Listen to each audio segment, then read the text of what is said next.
What's going on, guys? Welcome back to another episode of the StayWeighedIn podcast. I'm joined by my man Sugar Ray. How you doing? Yeah, doing all right, man. It's been a while. As I said in the group chat, it's like I've come home. I've come home, and when I say home, I mean I went back to MMA for a bit because boxing was looking like a mess, and I realized there's rice at home. So I've been enjoying rice for a while. MMA's been treating us well over here on this side. I know some of you lot are watching this thinking, "Right, this is a boxing channel." Sorry, I've got to live my truth. There's rice at home and it's been tasting nice, man. I can't lie. But I'm back on the boxing side for now. How about With yourself? How you been keeping? I'm not too bad, not too bad. Yesterday was one of them late ones, and that's what we're gonna go straight into it for. Triple header. We're gonna start with the latest fight, which was Jake Paul versus Anderson Silva. Unanimous decision victory for Jake Paul. Interesting thing about this fight itself. When the fight was originally made, Anderson Silva was the outright favorite, and I was just so surprised. And then as everything progressed, the rumors came out that he had apparently been knocked out twice in training. Jake Paul became the overriding favorite as well.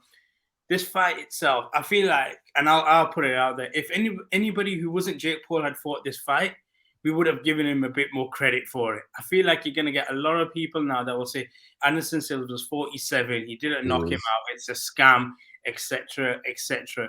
What's your feeling on Jake Paul now that he's 6-0?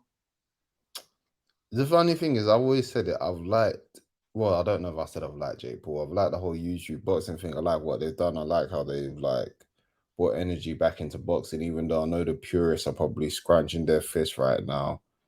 Listen, man, let YouTube boxing be YouTube boxing and let boxing be boxing. And to be fair to Jake Paul, he's come more into the category of let boxing be boxing.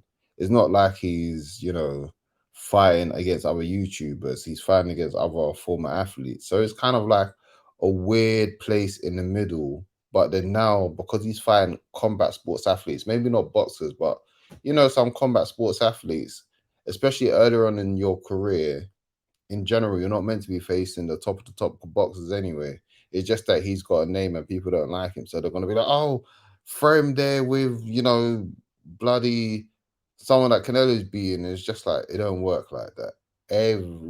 Most people start with journeymen that aren't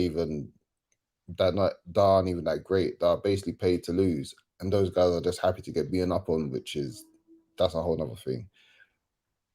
But yeah, it was just like you said, Anderson 47. You can see the skills there, but obviously, Father Time is undefeated, and you can give Jake credit, but it's still 47-year-old Anderson Silva. So this is the point. Is the boxing world too harsh on Jake Paul? Because you've made the point that we've made before, where if it was any other fighter, he's fighting somebody with 100% a losing record, but then also a record where he's probably won 3 fights and 13 losses. Mm-hmm. Whereas we put Jake Paul, he's in the spotlight, he's headlining events because he's got the cachet coming from the internet world. So is the boxing world a bit too harsh on Jake? Considering most likely their favorite fighters, if they went to go down to their Wikipedia page, probably never even watched them and they were 3, 4, 5, 6-0 anyway. I think, yeah, they are harsh, but he's polarizing. So it is what it is. He knew what he was doing when he first came into the game. Let me be polarizing because then you guys are going to look at me and you're going to have disdain for me. But disdain also means eyes on him, and eyes on him can lead to money. So, and he gets the attention that he wants. So whether you want to give him credit or not, as long as you're giving him the attention that he wants, he doesn't mind it. It's not like he's doing a bad thing. He's going in there. He's getting people paydays. Anderson has, I think you can see from Anderson the way he fights is like he's got boxing skills, but 47 is 47, no matter what anyone tries to say. But it's a good scout to have on your, on your resume, because this same Anderson also beat Chavez Jr. not too long ago. So it's not the greatest of boxing feats, but in terms of facing a solid person with combat sports experience, this is a very good win for Jake. No matter how many people want to put it down, me being an MMA guy, It don't even upset me because it's a pass to Anderson Silva, and that's no discredit to him because a pass to Anderson Silva is still beating up a lot of people, but it is where it is, and credit to Jake. I don't know where he goes from here though, because yeah, it's a bit of a weird one. It is a bit of a weird one in this though, and one thing I'll say about you mentioned about fighters getting paid, and Hashim Rahman Jr. Was meant to fight him. Now he's headlining a card on the zone, and the only reason he's doing that is because of Jake Paul. And you said something about where he goes from here. And I saw a tweet, and Vidal Riley completely knocked it out. He said, "No, I'm not doing that." But it was a case, I think Ben Shalom Oh quote, yeah. said, "I want Jake Paul with Vidal," and Vidal said, "I'm serious about my craft." When Yeah. somebody comes out and says something like that, and then you look at someone like Jake Paul who's trying to admit, you could say he's trying to become serious. Is that going to knock him back when actual boxers may not want to go ahead and fight this guy because one, there's a worry of potentially losing, but two, not being looked at as a serious fighter? I think Vidal is in a strange position where normally a lot of boxers will call out Jake, but Vidal's already got notoriety per se. So it's not like a case of, you're gonna come up, you might not have the most, fight, might not be in the most best financial situation. So you might be like, if Jake calls me out, I'm gonna go back and take that because that's a good payday. Whereas Vidal, I don't know. To the best of my knowledge, he's doing well for himself outside of boxing. So Yeah. that's why he might just be like, "Do you know what? Because I started serious with boxing, I want to give this a proper shot because right now financially I'm in a decent enough place that I can focus on it." So I don't think it's a knock on Jake Paul. It's just more Vidal disrespecting his position and knowing that when it isn't a case of he needs the money, guess what? I can tell you to go kick rocks, and I'm gonna focus on, and I respect that on Vidal. So I guess one last thing on Jake before we move on to the other two Mhm. fights as well. That okay, are you taking him serious now as a boxer, or are you still not going to put him as a boxer? Because I believe had that fight gone through with Rahman Jr. and he had won, the Mhm. WBO said he would have been in the rankings. That they would have officially put him in. That's for money, man. But yeah, no. Do you know what it is? He's. I see him as a boxer now. He is a boxer. Point blank. Period. He's a boxer. A serious boxer. Yeah, just a boxer. Are we now categorizing Yeah, him? he's no. Yeah, he's a boxer. He YouTube is. YouTube thing that He's have not. That's why I said to my yeah. point earlier on. He's not a YouTube boxer no more because YouTube boxers are beating up other YouTube personalities or other celebrity personalities. He is facing people with combat sports experience. So if he wants to be taken more serious, what I think now the ball's in Rackman's court, where it's like he's facing Vitor Belfort, so he's in a similar position. You're facing someone with serious combat sports experience in Vitor Belfort, very much accomplished Vitor Belfort. You know, this guy's been competing in MMA since no hold barred days, like very serious experience, very explosive guy. Similar to Anderson, older in age, but a big name regardless. If Ratman puts on a good performance against Vitor, then calls out Jake, that's the next opponent. I don't know where else to go. And then obviously you got the Tommy Fury situation, which is it's just weird. I think the ball's in Ratman's court. Put on a good fight against Vitor Belfort, and then make an epic call out either for Jake Paul or go for Tommy Fury, and then whoever fights that can fight Jake Paul, and then bam, then Jake Paul can if he Jake Paul beats either of them two. I don't know where he goes from there, but those are some serious paydays and a good credit to his score. So we'll see what happens. Do you know what? I'm with you. I feel like I don't think the Tommy Fury fight happens because of fear from Tommy Fury. I've said this before and I'll say it again. I believe Jake Paul beats Tommy Fury. I'm not impressed with him. I go out of my way He's to got a better resume. Well, no. He has fought a couple of better fights than Tommy Fury's opponents. yeah, That's what we can say for yeah, sure. for sure. That's what I mean. And Tommy Fury just doesn't look And it's not no discredit to him. You met on Love Island. The brand of Tommy Fury mainly comes from Love Island and his surname rather than him being a boxer, personally. Yeah. But with that, we are going to move on to another man who made his return to the ring, Lomachenko. Unanimous decision victory, but he didn't look like Lomachenko. I didn't feel like he was in as much control of this fight as other fights personally have been. But it does set up the fight with Devin Haney. We saw him post-match in the ring as well. Should happen in 2023. I want to get your views on this. Lomachenko right now, in terms of where he is in his career, is this a particular just a payday for him now? And also a name for Devin Haney? Or do you think there's a legitimate chance for him to beat Devin Haney, bearing the fact that Haney's got a lot of momentum going into this fight? Whether I don't think it's a final payday. I think Loma is someone that actually wants legacy, and that, but fortunately for him, that legacy comes with a payday. However, Father Time once again, he's getting older, man. What is he, mid-30s now? He's getting older. 34, He's had quite the layoff. Quite the layoff is putting it like, politely. Yeah. Guy's country's been at war, and I don't know in what form he was helping, but he was back in Ukraine helping them in I don't know what way, but he was there, so credit to him.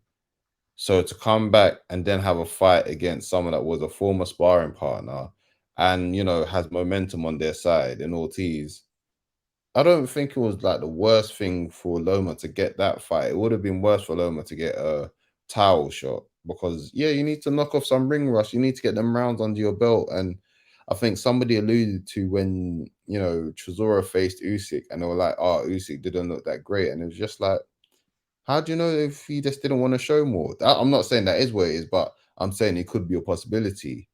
Now, however, and I've said this before, I don't like this fight for Haney simply because of weight cutting. If you saw Haney at the last weigh-in, he looked like a skeleton, and it was ironic that he was wearing the skeleton jumper Yes. in the post-fight interview. That was very ironic. I don't know if he done it on purpose. That's a good pun, and if he No, I did, just think it's Halloween. I could just think it's I think it's Halloween. But if he did Halloween. because of that, I thought that was a good pun. I think he needs to come out and claim that. But yeah, seeing him on the scale, I don't want to see Stevens, so sorry. That's my next point. I don't want to see Haney at lightweight no more. This is his final fight with Top Rank. I understand that, name-wise, Loma is good on the resume, but please, if you're going to, for me personally, I want Haney to go up to 140 and get a belt there, become a multi-weight world champion. If you're going to take this fight in your final payday or fight, shall I say, at Top Rank, let this be the final one at lightweight. I don't care. Do not get drawn out for the Shakur Stevenson fight. Let this be your final fight at lightweight because it's not healthy on your body. He's young as well. You're a growing boy. Go 140 and fill out yourself, because one thing I do not want, in the possibility that Haney loses, I don't want another Cambosis Teofimo Lopez situation where you're saying, well, I should have been at 140 anyway. I don't want to hear that because it is true, but we're also not trying to hear that excuse as well. I'm with you. I just feel like it reminds me a little bit of like the Errol Spence situation where he wants that Manny Pacquiao fight. Haney wants that Lomachenko fight. I think getting that fight at 135 kind of just cements himself that, okay, I beat Cambosis, but it's like Cambosis wasn't meant to beat Lopez. Lopez wasn't meant to beat Lomachenko. Lomachenko's still meant to be the A guy at 135. So if I beat him as the champion, I can ride into the sunset. But it's interesting you mentioned one other name there, Shakur Stevenson as well. With Lomachenko, because of who is coming up at 135 as well, and his name, has he always got that cachet to be able to bring fights to him rather than him go chase out fights? If it was up to me, I would want Haney to relinquish his belts. Then Loma and Stevenson can go collect the belts at lightweight and then face each other off for undisputed. However, it can be a win-win for Loma, even in a loss. If he loses to Haney, then how I would want to see it is Haney then relinquishes the belts at lightweight. Do not get drawn out into a fight with Stevenson. Even side note, I'm not gonna lie, I don't want to see Haney versus Stevenson. That's gonna be the most tentative fight ever. It's gonna be two boxing purists. Yeah, I'm not trying to see it because it's I not know what you mean. I know what you mean. and I don't even think it's the box office fight that people think it will be to get the money for them to take that fight. Right now, Haney, get your money, go to 140, keep your health in check. For Loma, if Loma loses, here's the good thing. Haney can relinquish the belts and then Loma can still go after those belts, and then that can culminate in an undisputed fight with Stevenson. Well, not even undisputed. It could be even if it's unified fights, unified title fights with Stevenson. There's still big money in it, and it can be like Loma's last hurrah. So that's how I'd want it. Haney gets a win. He moves up to 140. Loma stays at 135, even though he is small for the weight class, but it is what it is. Stays at 135. He gets the belt or two. Stevenson gets the belt or two, and then they can have a unified or undisputed fight if it can happen. The logistics for undisputed can take long sometimes. So even if it's a unified fight, bam, that's your big paydays. And Loma can leave the sport happy. Stevenson can go on to be the big star that he is. And Haney can then move on and be more healthy at 140 and potentially end up at 147 in the future. I was going to say that just seems like the reasonable thing to do. And I kind of feel like that's going to be the plan going forward. But with that, just before we wrap up, there was another fight that actually occurred at a decent time for us to watch, and that was Katie Taylor retaining her belts. Again, just a comfortable unanimous decision victory. I guess what I can take away from this is they want to make the rematch with Serrano in Ireland in 2023. Serrano also fought earlier this year as well, defended her belt. Yeah. I guess, is this the marquee fight for Katie Taylor in terms of her career, her age as well? Or do you think outside of this, there's something else that she could go ahead and accomplish as well? This is the fight. Capital T, capital H, capital double E's. This is the fight. Croke Park, Ireland, Katie Taylor farewell fight against Serrano. I know, obviously, since the incident in Ireland with the shooting at the weigh-ins, they've not really wanted to put big boxing fights on. But for me, it's like there's no affiliation with what happened in that incident to Katie Taylor. So why should Irish boxing now be punished? And this is a great nation that's produced many great fighters, and I don't think they need to be penalized for a one-off incident. Obviously, have more security protocol in place. And for a big fight like this anyway, you don't think there's going to be much security in place in the first place. And I'm sure economically, it can do wonders. And just being on the right side of boxing history, to put that on for women's boxing in Ireland, like what more could you ask for? And especially with Katie Taylor going up in age, this is a big, big, big like farewell send off, because I don't know if she's still motivated to keep on going, because if she was, the only other fight I can see potentially after Serrano and Katie Taylor, if Taylor was to win, obviously my girl at 130, Alicia Baumgardner, 2 weeks ago, she became, collecting more belts to become unified. She's looking to become undisputed, and she's even mentioned herself, if I become undisputed, that Katie Taylor fight looks nice, undisputed against undisputed. Those are the only two options. However, the first hurdle needs to be Taylor versus Serrano, Croke Park, Ireland. That has to happen. That's the only fight that needs to be done. And I know Eddie's probably working with the Irish government just to get that ball across the line, but it has to happen. And because the last, big combat sport event in Ireland I remember seeing was Connor in Ireland, and that was years ago. And the excitement that we saw from that is like the energy that Irish crowds can bring. We need that for Katie Taylor. She deserves that for her service to Irish boxing, her service to women's boxing, her service to boxing, period. Katie Taylor deserves a big fight like that. on that fight night in Ireland. So the powers that be need to make that happen. The only I expect it to happen personally because I feel like Serrano is also at that stage where she knows that they know what they're doing at Madison Square Garden was historic this year. They know what they can do. The only thing I'll say this time is the promoter side of things are a bit more tricky. Eddie has apparently tried to sue Jake for slander, defamation, etc. There's a little bit more hostile than it was last time, but I'm with you. I do think that just seems to be the fitting way for Katie Taylor to hang up her boots and be like, hang up her gloves, sorry, and be like, that's it. I'm done from here. To be fair, she was a footballer before, so you know. But yeah, what? Listen, what a sporting career that lady has had. But the ways I see Eddie, I think he'll put his ego aside to make that fight. For sure.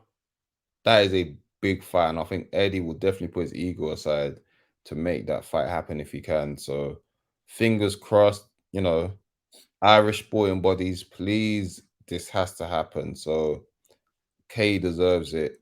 The women deserve it, and just the country of Ireland, I'm sure, will feel like they deserve a big sporting, iconic night like this. So, give the fans what they want.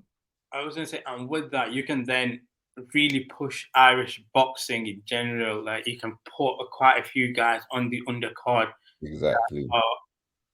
In Ireland that may not get that natural exposure, and you'll get that fan base growing. So I'm with you. I just think it's logical sense, but we know boxing, and even logical sense and boxing don't really go together that well. Listen, man, hopefully it happens. And, you know, shout out friend of the show, Kevin. Obviously, he was meant to fight on that card yesterday and he got injured. So speedy recovery. And I'm sure he would also like to fight on that card as well if it happens. So plenty of Irish boxers, I'm sure, would like to, you know, feature on that card. So fingers crossed it happens. Fingers crossed it happens. And with that, we are going to wrap up today's episode of the StayWeighedIn podcast. Appreciate you as always for coming on, Ray. Any quick last words?